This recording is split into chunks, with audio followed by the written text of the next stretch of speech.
ఇదే అనిపిస్తుంది. మంచిగా అయింది ఈసారి టీఆర్ఎస్ ప్రభుత్వాన్ని ఓడించినందుకు.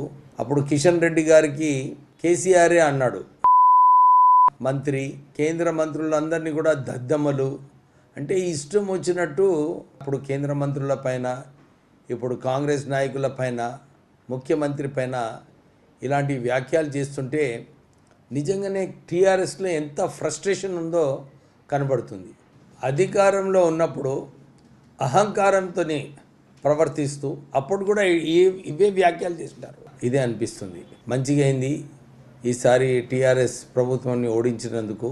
అప్పుడు కిషన్ రెడ్డి గారికి కేసీఆరే అన్నాడు, మంత్రి కేంద్ర మంత్రులందరినీ కూడా దద్దమ్మలు అంటే ఇష్టం వచ్చినట్టు అప్పుడు కేంద్ర మంత్రుల పైన, ఇప్పుడు కాంగ్రెస్ నాయకుల పైన, ముఖ్యమంత్రి పైన ఇలాంటి వ్యాఖ్యలు చేస్తుంటే నిజంగానే